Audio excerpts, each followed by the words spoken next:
OT sampling using air sampler culture technique is recently introduced technique in Shankaraya Hospital, and we are getting a good report by doing this technique. This procedure is done every 15 days once in both specialty and also community OT. Before doing the procedure, the OT should be properly fumigated or deeply fumigated. Air sampler machine is kept 1 meter away from the wall in the one corner of the OT. Before placing the blood agar plates, the machine is cleaned with 70% isopropyl alcohol, both inside and outside of the cap. Then blood agar plates are placed on the machine, and the machine is switch it on. Machine will take about 90 seconds to adjust, so that the people who are present in the OT will be evacuated and the door is closed.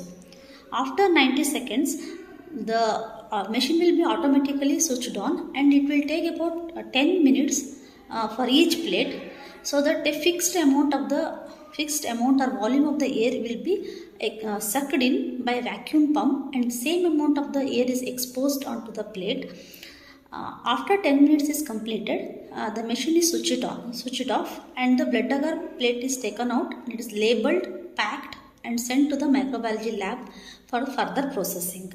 Like this we'll do for the opposite corner of the OT and also below the patient head. So 3 regions are sampled in each OT. The whole procedure will take about 40 minutes to complete, and in a day we can complete about 2 or 3 OTs at a time, and next day we can complete the specialty OT. Like this we'll do alternatively community OT and the specialty OT.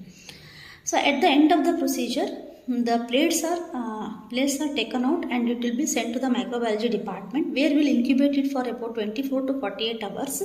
If there is any microorganisms that are present in that air, that will be grown in the plate, and report will be given as colony forming unit per cubic meter of the air. So every 15 days we are doing these procedures. Thank you.